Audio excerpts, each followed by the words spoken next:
Hi, എൻ്റെ പേര് സന്ധ്യ. എൻ്റെ ചാനലിലേക്ക് സ്വാഗതം. അപ്പോൾ ഇന്ന് നമ്മൾ ട്രൈ ചെയ്യാൻ പോകുന്ന ഒരു സ്പെഷ്യൽ ഗ്രീൻ പീസ് കറിയാണ്.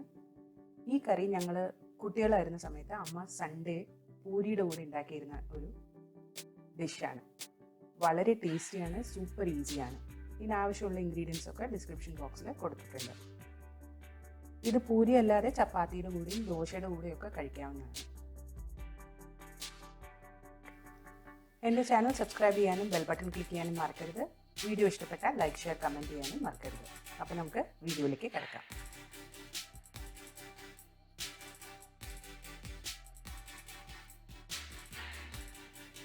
ഈ കറി ഉണ്ടാക്കാൻ ആദ്യം നമുക്കൊരു മസാല ഉണ്ടാക്കണം. അതിനായിട്ട് ഇഞ്ചി, വെളുത്തുള്ളി, കുരുമുളക്, ചുവന്ന മുളക് ഈ വെളിച്ചെണ്ണയിൽ നന്നായിട്ടൊന്ന് ഫ്രൈ ചെയ്തെടുക്കാം. ഒന്ന് ലൈറ്റായിട്ട് ചോക്കുന്നവരെ.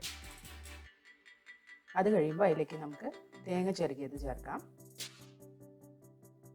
അതും ഒന്ന് നന്നായിട്ട് ഫ്രൈ ചെയ്തെടുക്കാം. അതിലേക്ക് കുറച്ച് കരിവേപ്പിലയും കൂടെ ആഡ് ചെയ്തിട്ടുണ്ട്. ഇനി ഇത് ഗോൾഡൻ കളർ ആവുന്നവരെ ഞാൻ വറുത്തെടുത്തിട്ടുണ്ട്. ഇനി ഇത് നന്നായിട്ട് തണുപ്പിച്ചതിന് ശേഷം മിക്സിയിൽ നന്നായി വെണ്ണ പോലെ അരച്ചെടുക്കാം. അടുത്തതായിട്ട് നമുക്ക് ഗ്രീൻ പീസ് വേവിച്ചെടുക്കണം. അതിൽ ഞാനൊരു കുക്കറിലേക്ക് ഗ്രീൻ പീസും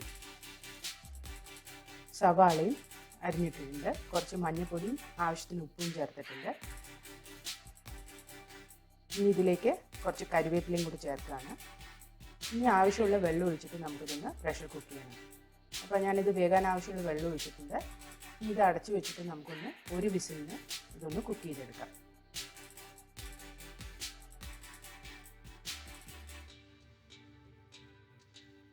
അപ്പോൾ ഗ്രീൻ പീസ് നന്നായിട്ട് കുക്കായിട്ടുണ്ട്. അത് ഞാൻ സൈഡിലേക്ക് മാറ്റി വെച്ചു. ഇനി അതേ പ്രഷർ കുക്കറിലേക്ക് ഞാൻ കുറച്ച് വെളിച്ചെണ്ണ ഒഴിച്ച് ചൂടാക്കിയിട്ടുണ്ട്.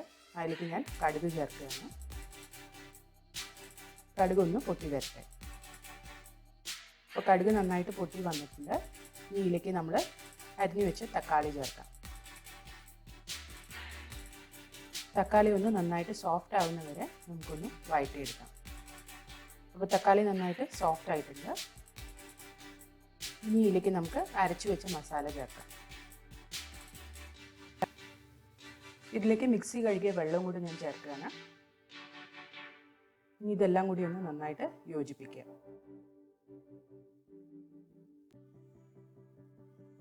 ഈ മസാല ഇനി എണ്ണ വിടുന്നവരെ ഒന്ന് നന്നായിട്ട് കുക്ക് ചെയ്തെടുക്കണം.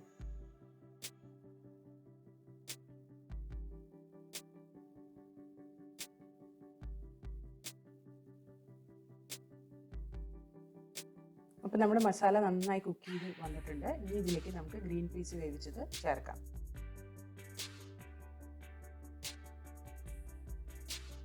അതൊന്ന് നന്നായിട്ട് മിക്സ് ചെയ്യുക.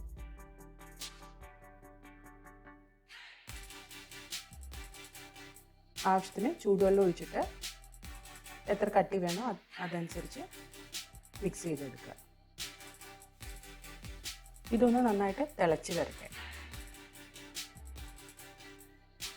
അപ്പോൾ ഗ്രീൻ പീസ് കറി നന്നായിട്ട് ഒരു തിള വന്നിട്ടുണ്ട്. അപ്പോൾ നമ്മുടെ കറി റെഡിയാണ്.